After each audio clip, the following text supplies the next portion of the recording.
muffler mods. You really don't need one on that saw.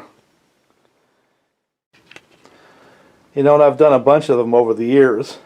In the beginning it was trying to figure out how to get heat out of the motors and a little more power, and they sounded cool, things like that. And then as time went on, priorities began to change. What became apparent with some of my earlier ones was the relationship to the bucking spike and the work. In some of the early ones I had mimicked had the front section of the mufflers cut out, like the race saws. Well, you got that thing all stuffed in big wood, next thing you know you're closing off the hole for the muffler, which is pretty much taking away the whole benefit of a muffler mod, right? So I kind of went back to what Poland did and what John Thread did and a few others. Started sticking them in this upper corner, either straight out or up and away, or in this saw a little bit down there, trying to blow chips away from me. I've kind of varied that angle from time to time just to get, you know, a sense of what works for me and what doesn't. And I've kind of settled on, depending on what I'm going to do with the saw, something in the neighborhood of that is where I do my muffler mods now. As far as the inside of the muffler, they're always gutted. I'll start with a Chinese muffler for a 372 because they have no interior, or I'll actually go gut the thing. I try to make a point of not having the gases hit any of the plastic parts, obviously, because that's never good. You don't want to rotate the saw into the exhaust when you're working wood. So I try to make sure that, well, there's your buck and spike, that there's room for the exhaust gases to get out. Now notice if I had one sticking straight out from that muffler, it would be right into my work. You may wonder why I use brass. I do have a wire feed welder. I could very easily make them look nice with wire feed, but it's kind of a contrarian message to where it doesn't have to be perfect to run good. So I started this whole thing with Cyclops, one of my early Chinese builds, and have carried it through as sort of the theme, you know. Make them functional. They don't have to be pretty. John Thread had it figured out before most. That's a 920. But look where the bucking spike is, and look where the outlet is. You really can't get to it with the log. This was one of my early attempts. This was, my God, years ago. And I made a lot like that, and they were all successful because, again, they were behind where you could rotate the saw into the work. So when I can make them like this, if it's not going to interfere with things, I do that every time. You know? And I'll rotate them out this way if I'm afraid of getting into things like chain brake or something like that. So what I'm going to do in this video is fold in Farmer Jones, because a lot of the discussion about muffler mods is usually relative to those clone saws, the Chinese, you know, people are learning about how to build saws and modify saws. So I had done a MS660 a while back that turned into a great running saw. I had a lot of fun with it. So I'll fold some of that in, but I'm also going to fold in a bunch of video of just work, just standard stuff that happens around here.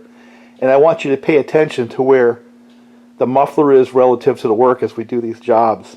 And when you see that, you're going to figure out, like I did over a period of time, that over and above a lot of the other things that people do with a muffler, you don't want your muffler to be a buck and spike. So when you lay out your design and implement the design, not only do you have to decide how to make it look cool, because that's often what drives a person to do what they do, but you have to figure out what that saw is going to do when you actually work it. And you don't want to create a limitation by where you put your outlet to your muffler or any other change you make to that saw. You want it to actually enhance your work experience, not take away. Now I've seen some guys where they stick them right out here. Now the muffler's a buck and spike. That ain't gonna work, right? Old saws like this with a muffler out here, it's a non-issue, it's out of the way. And then you have, again, the John threads. Look at that. They put theirs Another John's thread right there. So I certainly can't take credit for coming up with that as a location. See, I was a little nervous on these because of the proximity to the chain brake. The bucking spike is right there, and it would be very hard to rotate that into the wood. But it does block off just a little bit. Now that saw right there is probably one of my most successful work saws. I'd say this one is my current work saw, and it's working towards being the most successful one. And this was a real early build I did, my God, years ago. But I had figured out pretty quickly I didn't want to have a front exiting exhaust. Just a whole bunch of reasons why. But this one is the most relevant to people in the farmer tech world, right here. And I've just got hours and hours and hours on that saw. Concept when you start designing modifications is not to modify just because someone else did, or because it's faddish, or you're looking for some just more without a specific goal. That's really hard to, it's a really hard concept to try to articulate. But anymore, when I start trying to build myself a work saw, is I have to pay attention to what I'm going to do with that saw. And if I'm going to modify it from where it is, make sure the modifications that I do add to the usefulness of the saw versus take it away. And the muffler mod, more than anything else, typifies that. A muffler mod done wrong, you beat the muffler in, possibly, or start a fire in the wood, or burn your hand, like I did with one of my John's threads that has a front exit muffler. It was stock, not a modded one. Obviously I'm going to modify that muffler. Most of the work I was doing with that saw right there was those big giant over mature maples. Now there's just lots and lots of time that I didn't bother putting on video. And this one here is just more 20-inch minus trees that I'll be dealing with. Quite a bit of that for firewood and stuff. So what I'm going to do is I'm going to reach back into the archives and post up just typical work, nothing special. Watch how the saw is being used in the particular jobs, and then just visualize in your mind, where do you want the exit to be? What do you want the muffler mod to do for you in that scenario?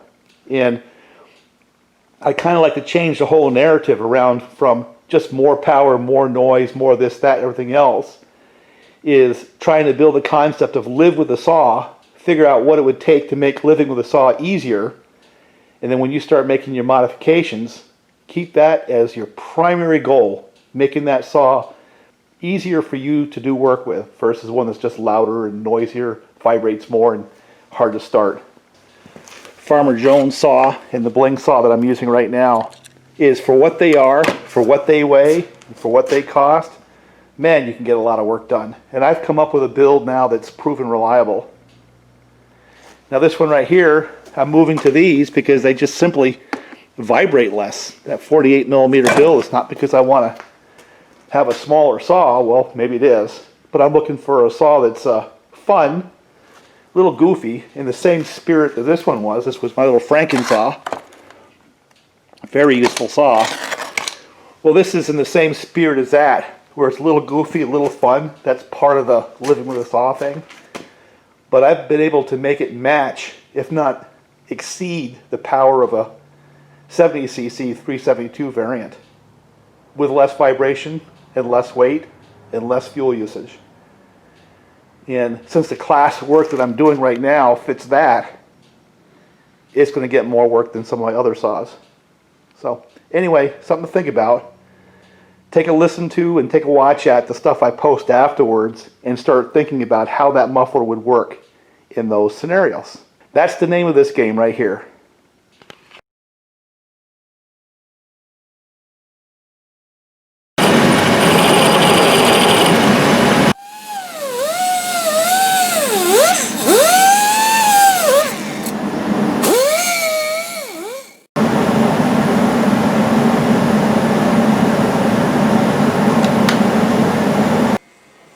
Yeah, old Farmer Jones wanted a few more RPMs. Kind of roughed out that. More Farmer Jones technology. most would have the ability to weld, braze, or at least hard solder, right? So I want to get that right there somehow. Drill a hole right there and then punch that right through maybe. I think the first thing I want to do is take that and hammer it back, set it up on the vise and bash that back out the other side. And I don't know, maybe I can use that to help support this. Gonna have to fill up the hole. Brass will do the fine on that. So anyway.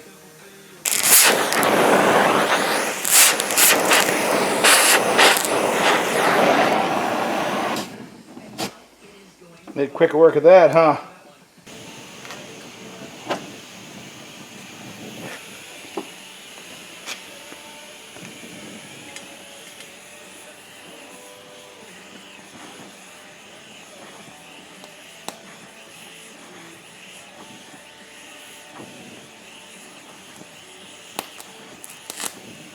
Alright, final little deal is I gotta just sort of die grind a little divot right there so that can settle down inside.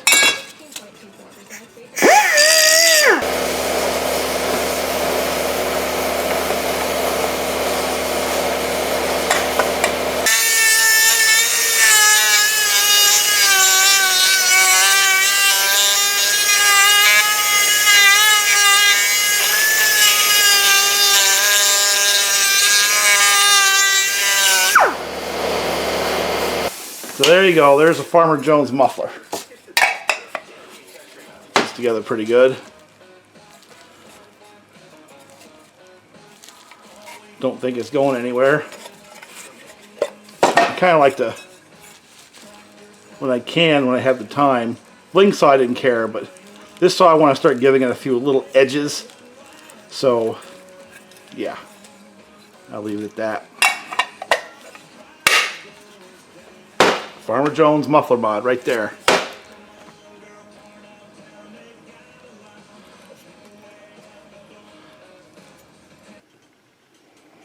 Alright. Die grinder to the rescue.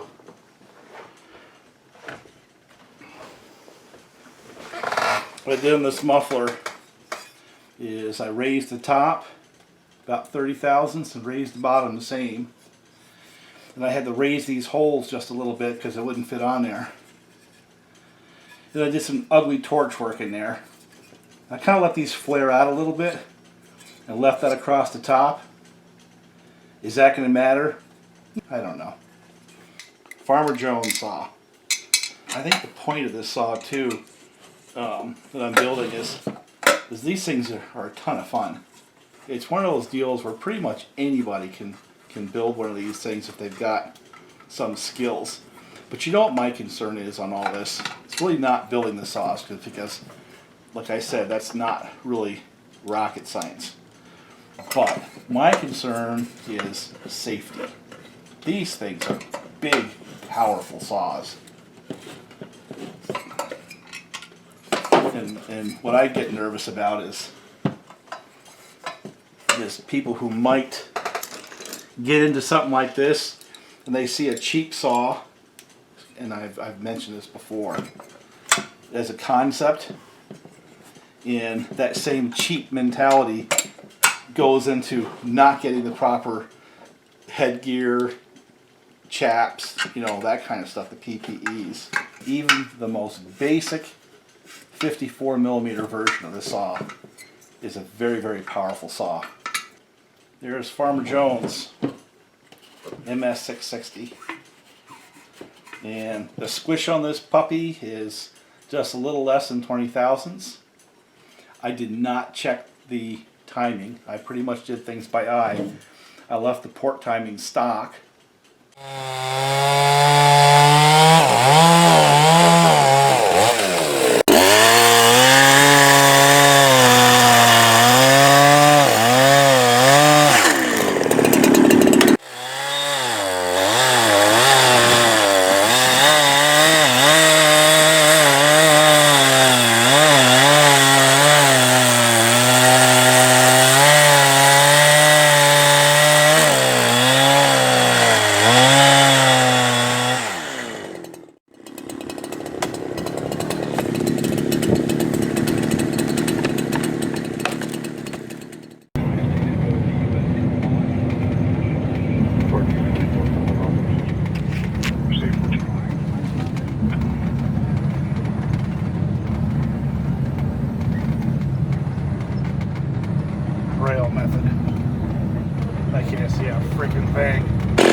Should I do a play-by-play here?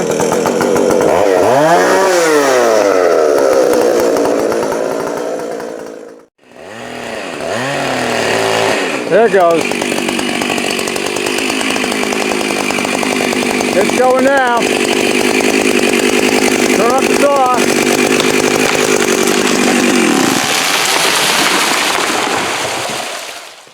We were over here about an hour ago, or 2 hours, and it's already plugged up. The way just fills it right in. So